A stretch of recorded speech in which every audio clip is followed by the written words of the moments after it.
시청자 여러분 안녕하십니까. 지금부터 전옥현의 안보정론을 시작하겠습니다. 이제 7시 30분이 다 돼가고 있습니다. 이번 시간에요. 맨 먼저 말씀드릴 내용은 바로 윤석열 총장과 김종인 비대위원장이 오늘 극비리의 오찬을 같이 했습니다.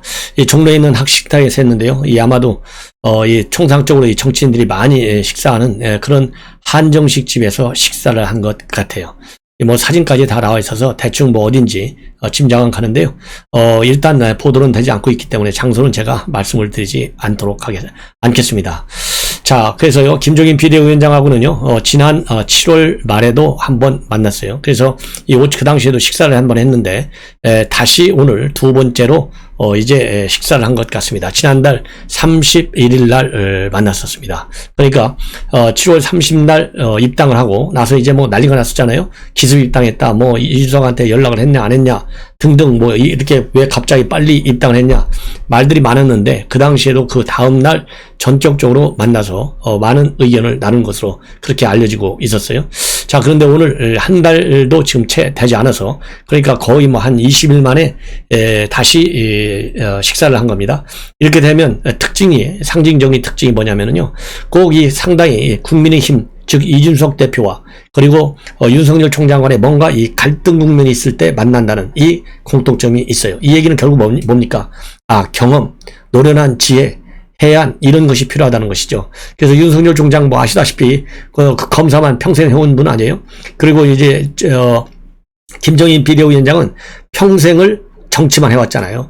대한민국 역사상 비례대표 의원을 5번이나 한 사람은 김종인 비대위원장 딱 한 명밖에 없어요. 2번, 3번 해도 대단한데 5번 했다. 그것도 이번에 최근에 보면요, 민주당과 지금 이제 국민의힘이죠, 이 보수정당과 진보정당을 왔다 갔다 하면서까지도 말하자면 대선의 키 컨트롤 역할을 했어요. 그래서 결국은 집권에 성공했잖아요. 박근혜 대통령 성공했죠. 문재인 대통령 성공했죠. 그러면서도 당시 제 기억이 나는데 이 민주당 대선 본부장 이 컨트롤 역할을 하면서요, 선대본부장도 하고 당대표 하면서 그때 비례대표 슬그머니 끼워넣었다가 난리가 나니까 그 비례대표 딱 없는 걸로 했잖아요. 이 정도로 노욕이 많은 분이에요. 그래서 노욕이 많다는 걸 여러분들 꼭 잊지 말아야 돼요. 그래서 이렇게 윤석열 총장을 자주 만나는 것은 어쨌든 간에 윤석열 총장이 우선 정권 교체, 정권 심판 여기에 나와 있기 때문에, 박근혜 대통령이야 뭐 보수당에서 보수당으로 넘어온 거지만, 문재인 대통령은 진보 민주당에서 이 보수당을 완전히 무너뜨린 거 아니에요? 그런 무너뜨린 전략은 일단 배워야 되고 또 가르쳐 줘야 돼요. 그런데 이게 제대로 말이죠, 이 노욕 때문에 이러한 노욕이 앞서서 제대로 된 정치 경험과 경륜, 그리고 윤석열 총장이 원하는, 또 우리 국민들이 전해주기를 바라는 그런 노예한 이 전략과 이 정책, 이런 것을 제대로 알려줄지. 왜 그러냐면요, 윤석열 총장 금년 1, 2월쯤 되죠. 별의 순간을 잡았다 난리를 치다가 윤석열 총장 측에서 지난 4월 달에 만나려다가 안 만났잖아요. 그 이후로부터 이 김종인 비대위원장이 언론에 하는 얘기를 보십시오. 무서운 사람이거든요. 이런 무서운 사람이기 때문에, 즉 노욕을 실현하는데 별로 도움이 안 된다면 가차없이 때리는 그런 성격을 가진 것 같아요. 예, 대단히 미안한 얘기지만 뭐 저는 감정 갖고 평가 안 해요. 제가 뭘라고 김종인 의원하고 비대위원장하고 감정 가져갖고 뭐 좋을 것도 없고 나쁠 것도 없고, 저는 국민의 눈높이에서 평가하는 겁니다. 외형적으로 딱 객관화된 현실적 발언을 가지고 분석해 보면 김종인 비대위원장의 윤석열 총장에 대한 생각이 약간 의심스럽다 이거예요. 아직도 저는 버리지 못하고 있어요. 왜? 또 하나 이유는, 두 번째는 뭐냐, 윤석열 총장이 제대로 따끈따끈하게 안 해줬기 때문에 그렇게 디스를 했는데, 또 이준석하고는요 얼마나 가까운 사이입니까? 제가 보기에는요, 꼭 사람과의 관계가 이 오랫동안 사귀었냐 안 사귀었냐 하는 이거 양적인 기준도 물론 중요한 기준이 되겠지만은 질적으로가 더 중요해요. 이준석 대표가 아예 대놓고 언론에 얘기했잖아요. 나는 이 세상에서 김종인 비대위원장 제일 존중한다고 얘기했잖아요. 예. 그러면 뭐 말 끝난 거 아니에요? 그런 이준석에 대한 사랑과 관심, 그리고 이준석이가 가지고 있는 김종인 비대위원장에 대한 존경심, 이런 걸 보면 윤석열 총장 짧은 시간이잖아요. 예. 양적으로나 질적으로 이준석 대 김종인, 그리고 김종인 대 윤석이라고 보면 이 윤석열과의 관계가 좀 밀릴 수밖에 없다. 그래서 과연 진정성 있는 대화를 어느 정도까지 했느냐라는 데 대해서는 조금 더 유보적인 상황에서 지켜봐야 되겠다. 이런 말씀을 드리고요. 물론 뭐 연륜도 있고 경륜도 있고 어쨌든 간에 김종인 비대위원장 지난번 4.15 총선 때부터 정권 반드시 바꿔야 된다. 심판해야 된다. 이런 얘기를 주창을 했기 때문에 그 진정성을 조금 믿고 싶은데 그 진정성을 저도 쭉 믿어왔어요. 저도 이 김소영 이 변호사가 이준석 대표 하는 거 너무 나이브하게 믿지 말라고 그랬는데 저도 나이브하게 김종인 비대위원장 믿는지는 모르겠지만은 저도 믿고 싶어요. 그런데 최근에 이 4월 이후에 윤석열 총장을 때린 발언의 질, 양을 분석해 볼 때는 신뢰가 아직은 그렇게 확 가지 않는다. 그러나 지금 상황이 워낙 급하잖아요. 그리고 급하다는 얘기는 이제 시간이 불과 8달, 9달밖에 안 남았어요. 200일도 안 남았어요. 이 시간이 없어. 그리고 여권의 이 민주당과 이런 데서 보면 우선 내년도 초슈퍼 예산 만들었다는 거 아니에요? 600조짜리를 지금 만들었다는 거 아니에요? 600조를 누구한테 퍼부어요? 내년도 3월 선거 전에 다 퍼부을 거 아니겠습니까? 이런 어마어마한 실탄을 여권이 갖고 있기 때문에 굉장히 지금 어려운 환경. 더군다나 초박빙 선거가 될 것이다. 여론조사도 지금 왔다 갔다 하잖아요. 여론조사가 왔다 갔다 한다는 얘기는 들락날락 한다는 얘기는요. 여론조사의 신뢰성도 신뢰성이지만 우리 국민들 마음도 좀 흔들리고 있는 층들이 있다. 그렇기 때문에 굉장히 초박빙 선거가 될 것이다. 제가 처음부터 그렇게 얘기했잖아요. 지금 이제 정치 선수들도 다 제가 얘기한 거 비슷하게 얘기했잖아요. 그렇기 때문에 이번에는 그야말로 김종인 비대위원장이 우리 대한민국 국민을 살린다는 각오하에 제대로 조언을 해 주리라 믿고는 싶어요. 그런데 오늘 이 만남은요, 정가윤 전 국회 부의장이 주선한 것으로 그렇게 알려지고 있어요. 그래서 정가윤 전 부의장이 언론에 얘기한 걸 보면 윤석열 후보와 김종인 비대위원장이 식사자리에서 함께 손을 모아서 윤 후보를 위해 화이팅하자 약속했다는 거예요. 왜? 그 이유는 대안이 없기 때문에. 이 대목도 저도 유감스러워요. 아니 대안이 없으니까 윤석열 총장 민다. 이 얘기는 소극적 지지잖아요. 윤석열 총장 당신이 굉장히 훌륭하다.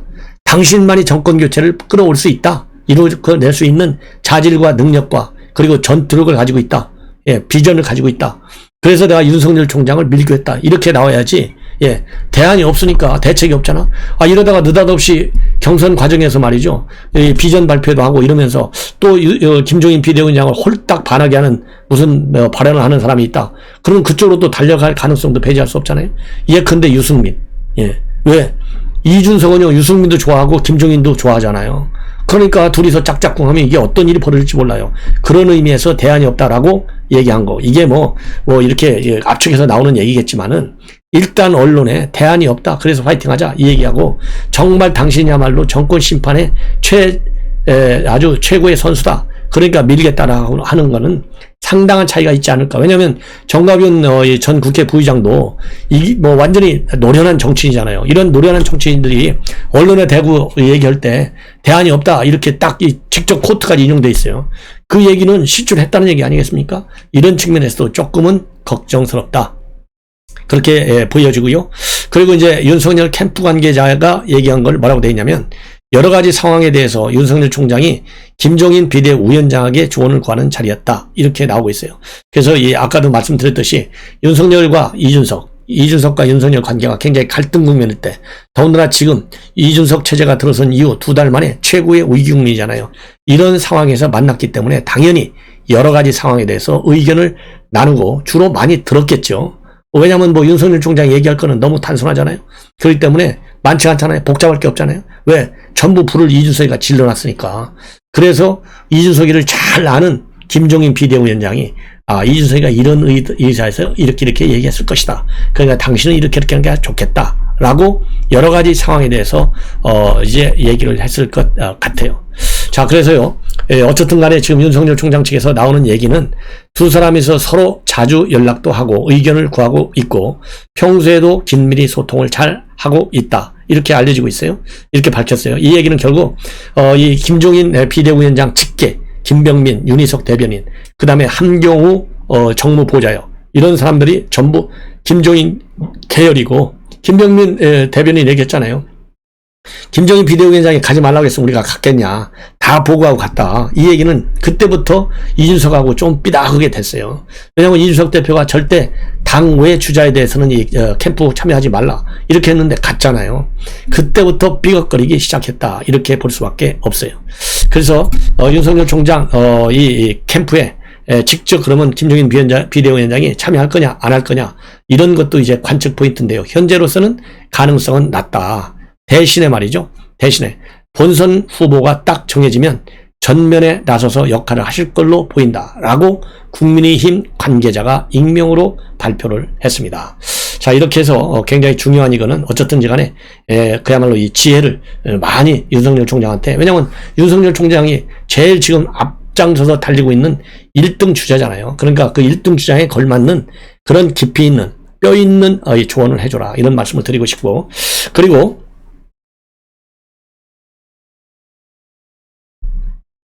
여러분들 아시다시피 이준석 대표 이제 완전히 실패작으로 끝났는데요. 이 실패라기보다는요, 이 사필 규정인 것이죠. 사필 규정. 왜? 이 경순이 월급이 권한이 없는데 거의 다 줘가지고 서병수 위원장, 선관 위원장까지 시키려고 하는 거예요. 이준석이가 독선과 오만에 지나친 자신감에 빠져가지고 혼자 스스로 블랙홀에 빨려들었다. 저는 그렇게 판단이 되는데요. 이렇게 해서 잘못된 룰이 제대로 정상화되는데 기여한 사람을 꼽는다 하면 김재원하고 조수진이가 아닌가, 이런 생각이 들어요. 그래서 이 조수진 의원 지금 언론 보도를 보니까요, 최근에 눈에 이 망막 손상이 있어가지고 지난 6월 말에 수술을 했다고 합니다. 전신 마취를 했다고 하는데요. 그래서 지금 현재 공식 회의에는 참석이 어렵다고 그래요. 그럼에도 불구하고 이 페북에 오늘 입장문을 내놨어요. 오늘 최고위원회 열리기 직전에 입장문을 내놨는데 한마디로 얘기는 뭐냐, 굉장히 지금 중차대한 시기 아니냐, 이럴 때 경준이가 월권 시비를 일으키고 또 이 통화 녹취록 사건, 이런 것들이 있어서 국민 여러분께 그야말로 지도부의 일원으로서 대단히 죄송하다, 이렇게 입장을 밝혔어요. 이 얘기는 뭐 제가 그랬잖아요. 이준석이가 해야 되는데 왜 이 조순인이가 해요? 이준석이가 해야지. 예, 이거는 이준석을 우회적으로 비판한 거나 마찬가지예요. 그래서 문재인 정권의 위선, 내로남불 반드시 심판해야 된다, 이런 정권 교체에 대한 열망이 활화산처럼 끓고 있는데, 공정한 경선, 비전을 제시하는 경선을 치를 수 있도록 당이 중심을 당 지도부가 잡아야 되겠다, 이런 입장문을 내놓고요.